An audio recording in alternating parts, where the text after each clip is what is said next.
Hello, I'm the Nostalgia Critic. I remember it so you don't have to. People, there's nothing wrong with getting in touch with your feminine side. Unless you're a guy, in which case that makes you a pussy. But everybody has at least one movie that they've cried at. And for the most part, they were shown to us when we were little kids, for crying out loud. There's no doubt about it. Kids' films had some of the saddest and most depressing scenes in cinema history. For films that were supposed to be family-friendly, there's a lot of emotionally tormenting stuff that we were shown in our childhoods. Which is why today, I am bringing you the top 11 saddest movie moments from our childhoods. Why top 11? Because I like to go one step beyond. So, women, get out your tissues, men, prepare your sleeves. This is the top 11 saddest nostalgic moments.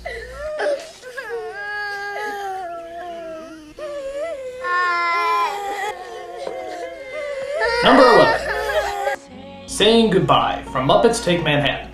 You wouldn't think the Muppets would ever be able to get you teary-eyed, but at the scene where they all had to go their separate ways, it's pretty damn depressing. Saying goodbye, why is it sad?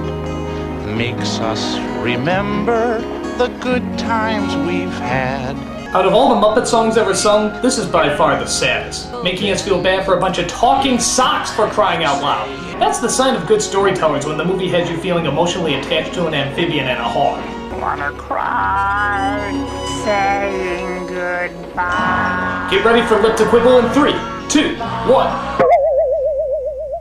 It's time for saying goodbye. Number 10. The Bluebird song from Follow That Bird. This takes place after Big Bird is captured by two carny folk who want to parade him around as a circus attraction. The guys masquerade him off as the Bluebird of Happiness. Oh boy, Bluebird of Happiness? That sounds uplifting! I'm a bluebird that's been dreaming of a rainbow I can follow to that old familiar place to be back home again. Sunny days. I mean, geez, this is pretty damn depressing for a Sesame Street movie. All that's missing is for a single tear to fall down Big Bird's eye. Oh, that's just too much! If you're not crying by the end of this Bluebird song, get your eyes checked. Number 9.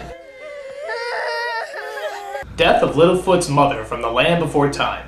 Let's face it, dinosaurs are always going to be cool, but who would have thought you could actually feel sorry for them? The Land Before Time had a lot of depressing moments, but the saddest one of all is when Littlefoot's mother fights off the evil Tyrannosaurus Rex and sacrifices her life in the process. Dear sweet Littlefoot, do you remember the way to the Great Valley?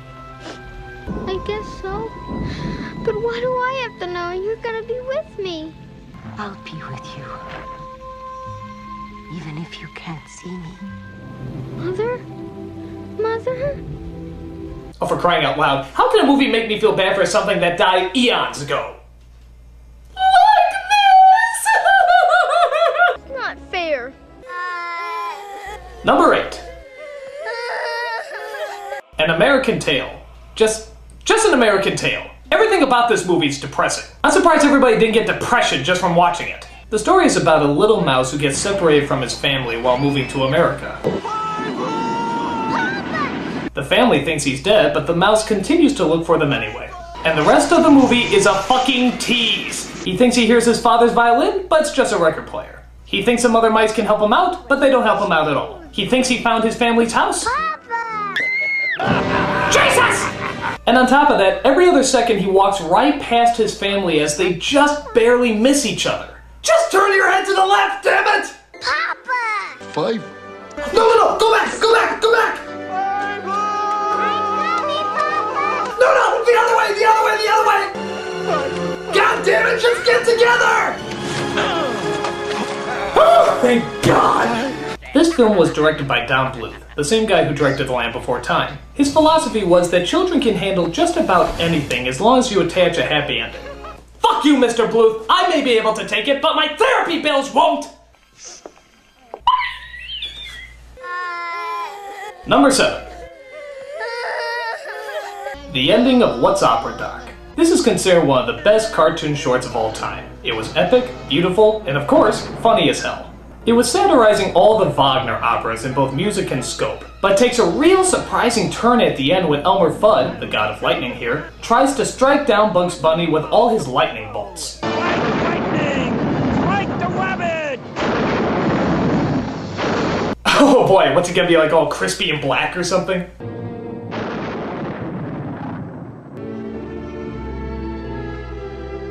That's not funny. What have I done? That's not funny at all. I've killed the rabbit. Actually, that's quite depressing. Poor little bunny. Poor little rabbit. Oh, what the hell? This is Looney Tunes! They're supposed to make me laugh, not sob my eyes out!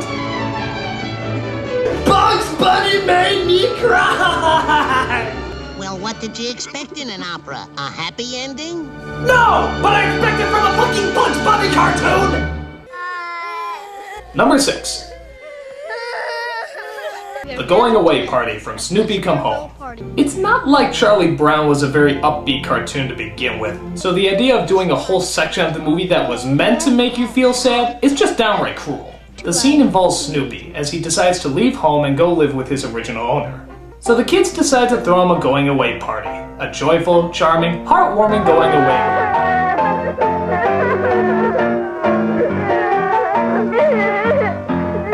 And if that's not bad enough, Charlie Brown sings about what it's like to say goodbye right after this scene. Just when you think that you know where you stand, that's when the scenery changes. You know what I need? I need more hellos. What is up with these people? They're supposed to entertain our kids, not depress the fuck out of them!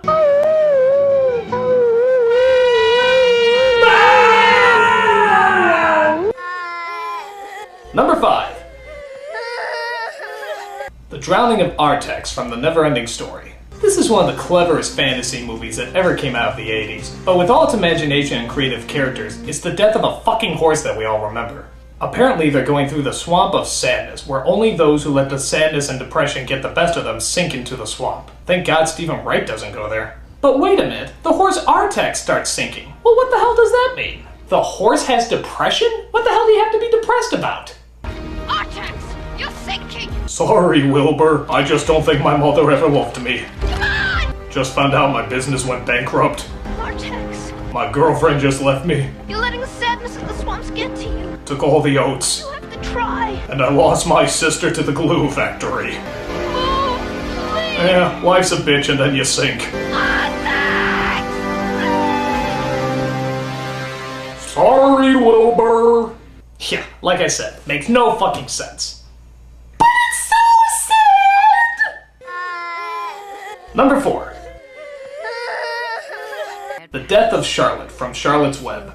Okay, so maybe all spiders don't look quite as cute and lovable as Charlotte did. But that doesn't mean we weren't all affected when she spent the last few days of her life helping out a damn pig. It wouldn't be so bad, except she talks about her death like she's going out to the store. I'm done for, Wilbur. In a while, I'll be dead. Oh, well, I guess that's cool. What? And as if that wasn't bad enough, she actually sings a song before she died. The autumn days grow short and cold. Now that's the sign of a true hard-working entertainer. Working behind the scenes, never taking the credit, and leaving out a song. What a showman. Show spider. Charlotte? Charlotte! I'll never use a can of Raid again.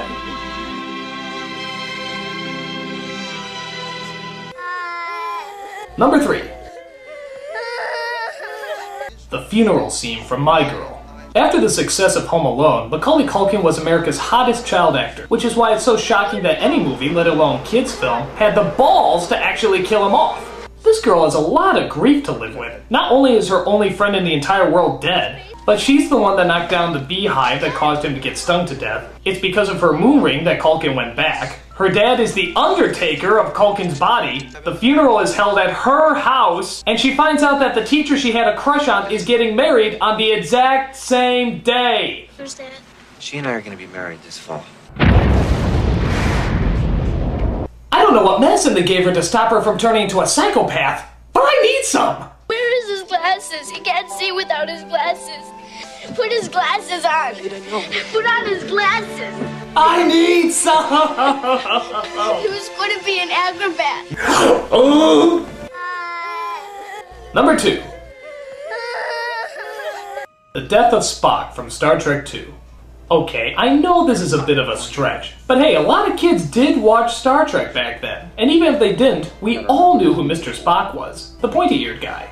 So when we saw him sacrifice his life for the team, you can rest assured every Vulcan was crying green tears that day. Live long and prosper.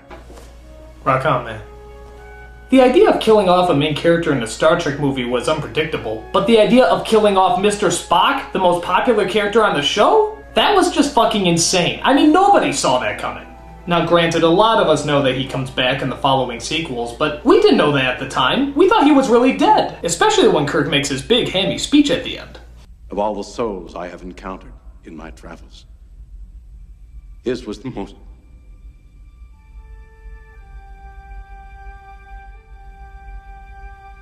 marketable. human. Oh, that too. And to top it all off, Scotty plays Amazing Grace on the bagpipes, no less. This is so corny and yet somehow so friggin' sad. Oh God, Spock is dead. Goodbye, deadhead.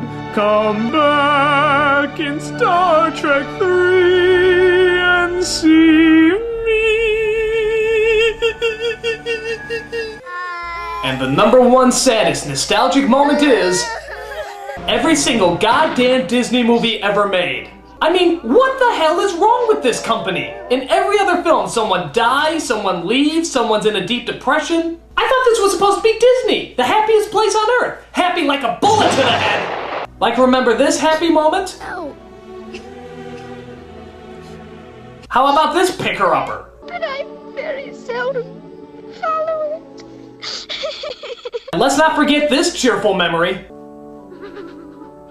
Disney is always associated with family entertainment, child-friendly fun, but I think they hold the record for the most crying scenes than any other studio. Oh, God! I think the saddest moments are probably the death of Simba's father,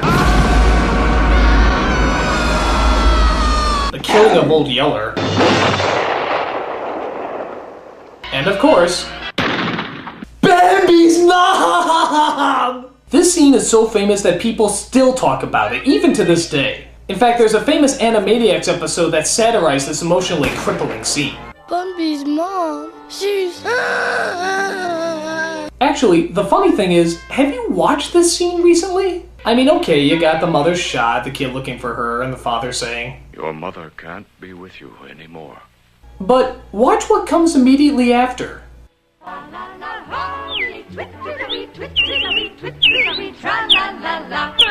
the hell? It's like we can't let reality sink in too deep, so here's some pretty birdies. Ooh, look at the birdies, look at the birdies. Nobody's dead, nobody's dead, it's just birdies, birdies. You still sad? You still sad? Oh, look at the keys, look at the keys, the pretty little keys.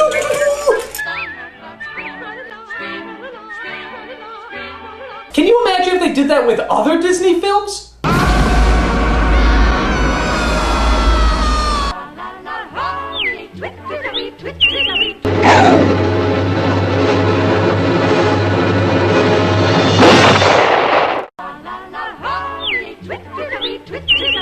Sorry guys, it isn't that simple. When somebody dies, birds and flowers don't always pop up to make everything better. You have to deal with it, like everyone else in this cruel, depressing, kid-friendly world.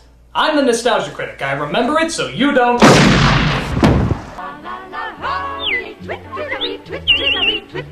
Tra-la-la-la.